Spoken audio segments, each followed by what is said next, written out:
Greetings again, Trope Tube. I'm Christopher John Maple, and welcome to another episode of The Tropening. Today we're going to be discussing some tropes related to death and resurrection. I'm well aware that this can be a bit of a downer topic, so I'm going to begin with something lighthearted. Suicide as comedy. While suicide is a serious subject, in fiction nothing is above parody or above being played for laughs.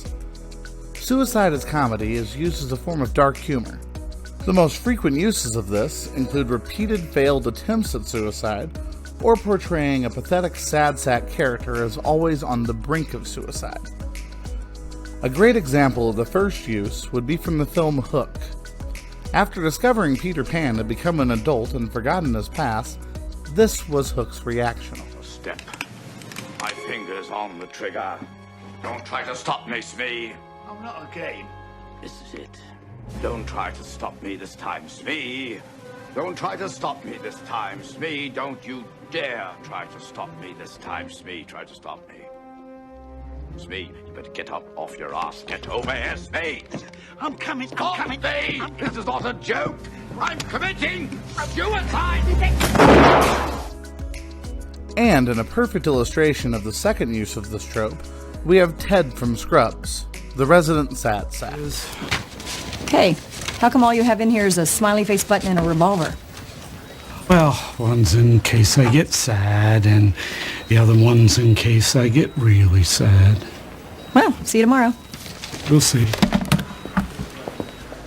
Moving on, we have the first law of resurrection, which states if the creator wants to bring back a dead character, then by God, the character will come back. There is no second law of resurrection. This has been solidified in comic books, particularly in the X-Men franchise. Many characters have been killed off for good until being resurrected one way or another when a new writer wants the character back.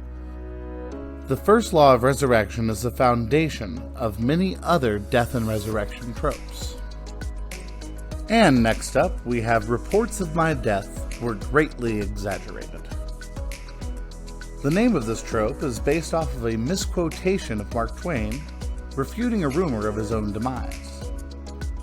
This trope is in use when a character presumed to be dead turns out later in the story to be alive. For a few examples, on the TV show Stargate SG-1, the character Daniel Jackson has been presumed dead and came back on multiple occasions. This happens so frequently that in later seasons, the other characters outright refuse to have a funeral for him, as they say they aren't falling for it this time, and at any moment he will come waltzing through the door, which he does. This also happens in Avengers Infinity War, when Ant-Man is thought to be a victim of Thanos' finger snap, when in fact he is trapped in the quantum realm. And for our final trope today, we come to a natural conclusion. Death is cheap. This trope is a way of pointing out that the more numerous the means of resurrecting a character that have been established in the universe, the less drama can be coaxed from a character death. And, with a readily established means of resurrection, death holds no consequence. This is made abundantly clear in Battlestar Galactica 2003, where the Cylons, which are humanoid robots, are downloaded into new bodies upon death. One Cylon, Deanna, repeatedly kills herself to be reborn as a twisted form of recreation. Also, in the TV show Supernatural, death has become so cheap, with the main characters dying and resurrecting so frequently, that it has become nearly a running gag. Shoot him. Go ahead, Roy, do it. But I'm gonna warn you, when I come back, I'm gonna be pissed. Well, that's all I have for today, folks. I hope you enjoyed. Please like and subscribe for more content in the future. If you'd like to hear some more death tropes, please let me know down in the comments, or any other tropes you'd like me to go into. Thank you all so much for watching, and have a wonderful day. Bye-bye.